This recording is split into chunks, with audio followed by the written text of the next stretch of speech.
السلام عليكم ورحمة الله وبركاته. ازيكم يا حبايبي؟ عاملين ايه؟ صلوا على النبي قبل ما تبدأي ولا تعملي اي حاجة. تصلي على الرسول وتستغفري ربنا وتقولي توكالي واعتماد عليك يا رب. ما تنسيش تحط اللايك وتشتركي في القناة وتفعلي زر الجرس عشان يوصلكم كل جديد. دلوقتي انا الاكلة دي ما عملتهاش بقالي سنة كده ما عملتهاش، اول مرة هعملها معاكم اهو. بقالي سنة بالظبط. دلوقتي انا جبت مية، حلة على النار، حطيت فيها مية ورحت نازله بمعلقه من الخل، ورحت نازله بجزرايه وبصلايه وطماطميتين واربع فصوص من الثوم بالظبط. ليه نزلت بمعلقه الخل؟ عشان الحله ما تزرقش وهسيبهم يغلوا على النار غلوه محترمه. ودلوقتي انا جبت بصلايه بخرطها زي ما انتم شايفين كده تخريط ناعم، وهحطها على النار في الطاسه بشويه زيت على نار هاديه.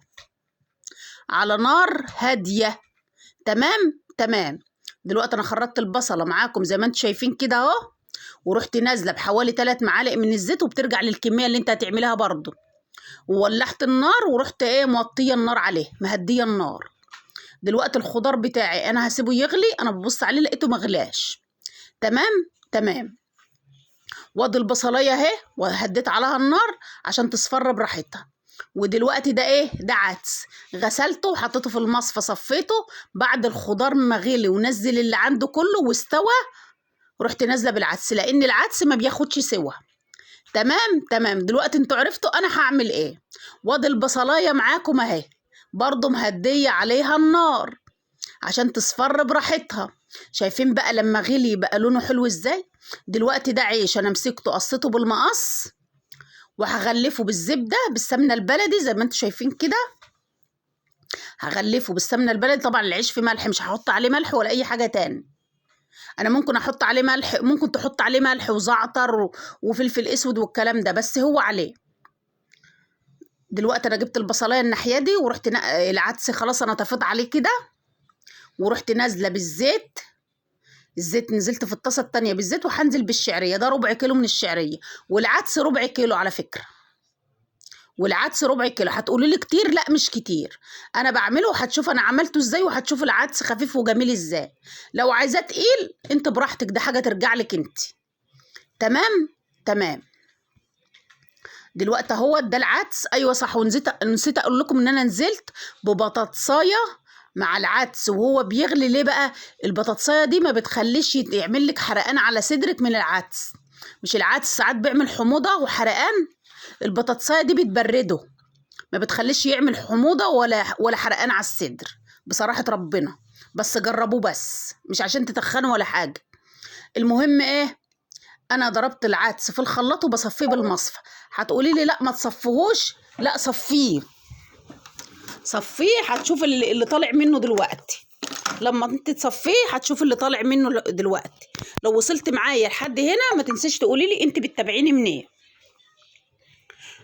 شايفين بقى؟ اهم حاجه تنزلي في الكومنتات وتصلي على الرسول. شايفين بقى اللي طلع منه؟ ده كله طلع منه. طبعا صفيته تصفيه محترمه ورحت مكمله بقى بالميه. نزلت عليه بالميه برضو زي ما انت شفت كده. كملته ميه وهعمل حله بقى شوربه. الحله الصغيره دي انا هعملها شوربه بس، يعني شوربه عدس بس لوحدها عشان الفته، وفي نفس الوقت عشان اللي عايز يشرب شوربه لوحدها كده. والحله التانيه دي الكبيره دي هعملها بالشعريه. انا بنقص زي ما انتم شايفين كده، وهكملها كمان شويه ميه عشان كان تقيل قوي.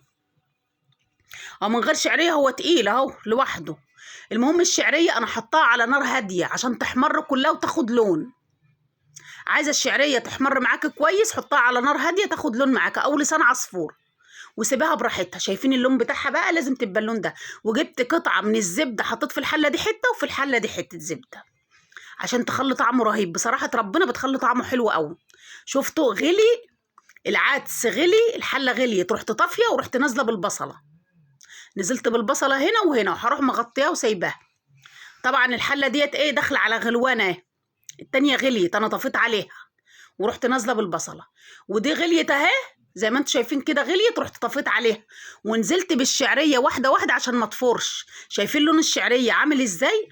لازم اللون بتاعها يكون كده عشان ما تعجنش معاكي في العدس وتعمل عجينه وتروحي ايه طفي على العدس على طول. يعني انت تنزلي بالشعريه وتروحي طفي على العدس. اول ما تنزلي بالشعريه تروحي طفي، يعني قبل ما تنزلي بالشعريه تروحي طفي على العدس ونازله بالشعريه. السخونيه بتاعه العدس، الحراره اللي طالعه من العدس بتسوي الشعريه. بس ما تغرفيش على طول، سيبها شويه هتبصي تلاقيها تخنت معاكي، هتديكي الحجم اللي انت عايزاه، يعني السمك بتاع التخن اللي انت عايزاه. طبعا انا غرفت على طول بصراحه ربنا عشان هم كانوا جعانين وما كناش فطرنا. طبعا الطشه دي بقى حاجه تانية عظمه. الطشه دي انا عملت ايه؟ جبت ايه معلقه من الزيت، نزلت بحوالي 4 فصوص من الثوم مفرومين يا دوبك اصفروا، رحت نازله بمعلقه من الكزبره، رحت نازله ب4 معالق من الخل، ورحت نازله بايه بنص معلقه ملح ونص معلقه كمون، بس فقط لا غير. وادي العيش معاكم اهو. هتشوفوا بقى الطشه دي انا هعمل بقى ايه دلوقتي. الطشه ديت عظمه. بص هتودي لكم العدس ده في حته تانية خالص، هتوديه لكم في حته تانية خالص. دلوقتي انا جبت الشوربه طبعا عشان اسقسق بيها العيش اللي حمصته في الفرن. شفتوا انا غارفه العدس اهو، شايفين لونه عامل ازاي. وانا دلوقتي بسقسق ايه؟ بسقسق الفته بالشوربه. طبعا العيش هيشرب ده كله. طبعا خدت من اللي فيه ايه؟ من اللي فيه الشعريه.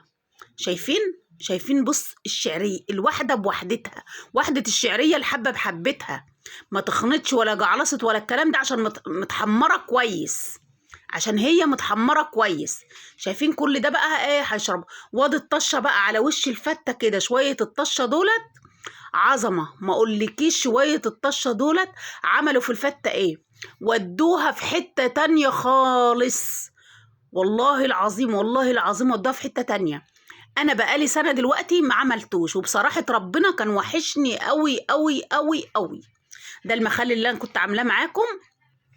وادي طبقين العدس اهوت، لو عايزه تغمش بالعيش. بس الفته احنا بنحب الفته، بنموت في الفته. معلش انا مهيسه شويه. شايفين بقى الحله؟ وادي الحله التانية اهي. شايفين لونه وجماله؟ ولا كركم ولا اي حاجه، والله العظيم ولا كركم ولا اي حاجه. هو العدس بالجزر بالطماطم وبس. والسلام عليكم ورحمه الله وبركاته.